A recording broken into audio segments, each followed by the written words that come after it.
Hello, I'm Larry Oward, custom content editor for Meister Media Worldwide, the publisher of Crop Life magazine. I'd like to welcome Jeff Gilder, an agronomist for the Andersons.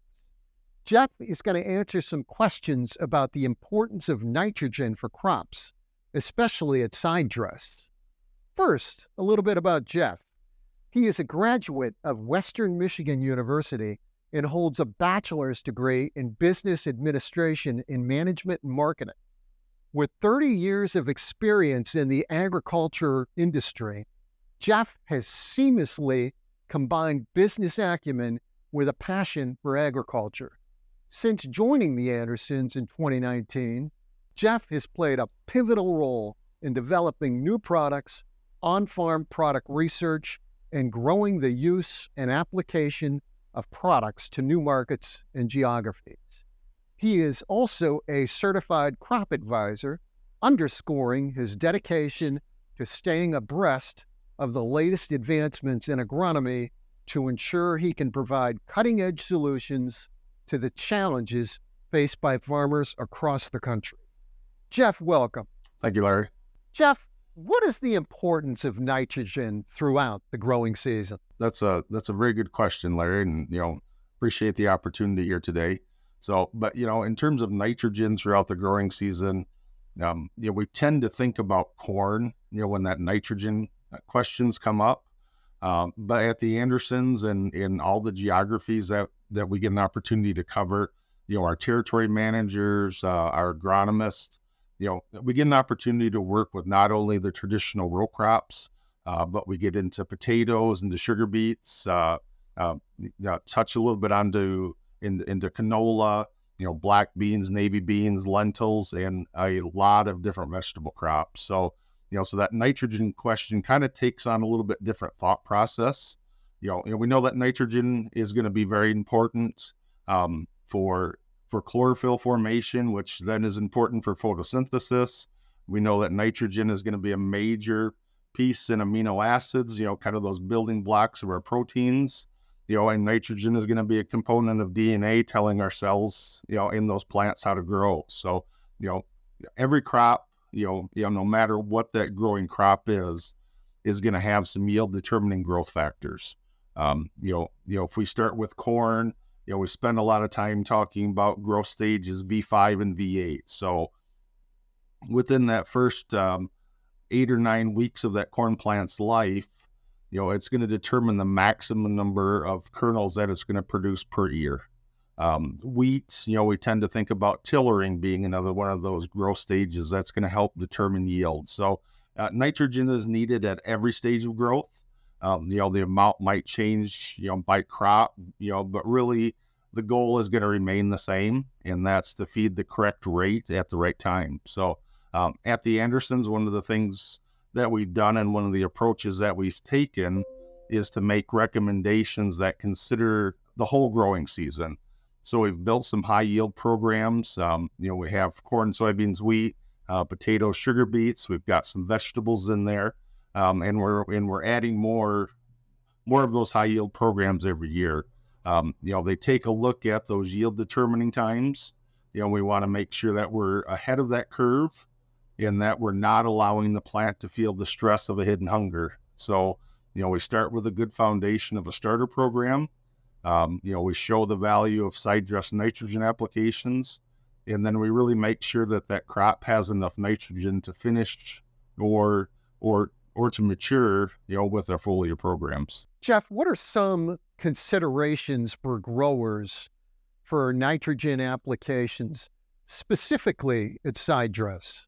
In terms of that first consideration, and I think maybe what is the most important, is to really start out with a well thought out written plan, for each crop, but for each field, because yield goals can change on a field by field basis.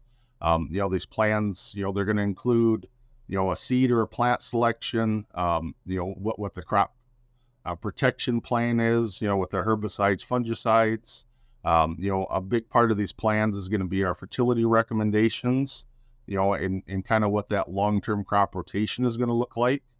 In my experience over the last 30 years, when a grower and their dealer have that plan, and maybe the more important part of this is that they've budgeted for each component of that plan, and that the grower understands where the return on investment is, they're going to follow through on that plan. And I think that's really the first step here. So when we start to think about building the nitrogen portion of that fertility plan, we want to make sure, first, does our total nitrogen match our yield goal? Because excessive nitrogen is really not a good thing. It's not an insurance policy. And if we're lacking nitrogen or any other nutrients at any of those growth stages, this is really where yield loss can occur before we have a chance to, fix that deficiency.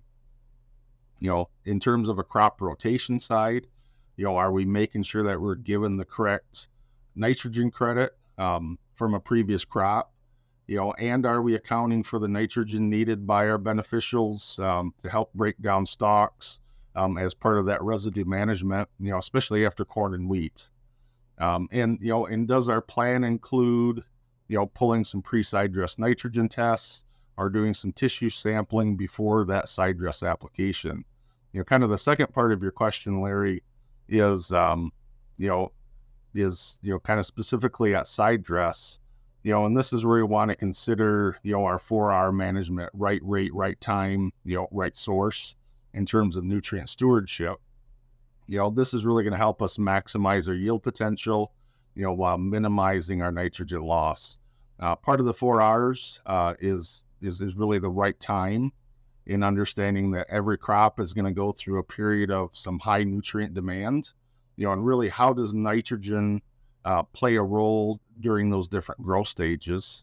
And in a really important part of this, when you start to build that plan, is answering that question, of how do we help protect our sidedress nitrogen application from ultimately from some nitrogen loss. On our Anderson high yield programs that I had mentioned a little bit earlier, we really like to promote the use of a carbon source in that spot, in the form of a liquid humic acid to help stabilize nitrogen. We like that humic acid in our application. It helps provide more benefits than just protecting nitrogen. Our nutrient uptake overall is going to be improved. We're adding carbon back into the system, and we really help stimulate our beneficials for that healthy soil biome at that same time. Jeff, how does nitrogen affect overall crop yields when applied with proper timing? Oh, that's a really great question.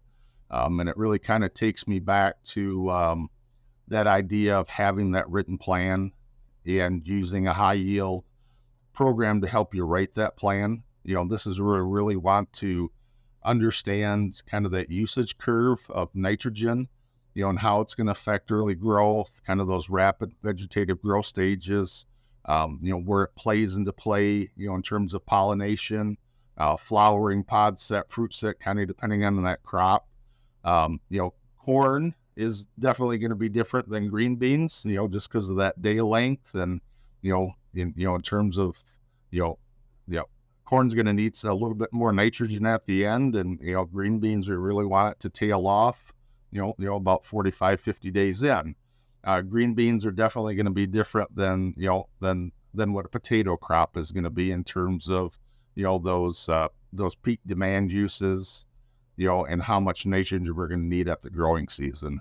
Kind of when we write those plans in the beginning of those plans, our goal, with a starter in any crop is really to get that plan out of the ground and get a good start building a quality root system underneath that. We really need that root system built, so that we can handle the water and the nutrient movement needed, during those next growth stages. And then as we kind of slide into that sidedress application in terms of timing, this is really feeding that plant during the growing season, to help maintain those maximum yield potentials that we were able to help develop in our early growth stages. And then our foliar nitrogen programs are really there knowing that the crop needs nitrogen at the end to finish. The amounts will vary, in terms of how much nitrogen we need, but we do know that we need it for grain fill, for dry down, for bulking in our root crops, for sugar movement, and really improving our pack out in our vegetables, so, the amounts are going to vary, but we do know that we need nitrogen at the end, and that's really where those foliar programs come into play. Kind of maybe the last bullet point I want to touch on, in terms of kind of that applying and the proper timing, and that 4 hours is really the right source. I think our dealers and growers need to consider their choice of nitrogen. They need to know how the plant is going to utilize nitrate nitrogen, how it's going to utilize ammonia. And they really need to know how their choice of nitrogen can be affected during the normal growing season by the nitrogen cycle, whether that's nitrification or unfortunately, sometimes it's going to be denitrification. In my experience, I've seen this have a bigger impact on yield than what growers realize. So, the right source needs to be part of that written plan. So thanks again, Larry, for the great questions today. If you have any questions about our products or our high yield programs, feel free to reach out to myself or any of our territory managers. You can find our contact information on our website, theandersonsplantnutrient.com. Jeff, thanks very much for taking the time to talk about the importance of nitrogen for crops, especially at sidedress. Good. Appreciate the opportunity, Larry. Thank you.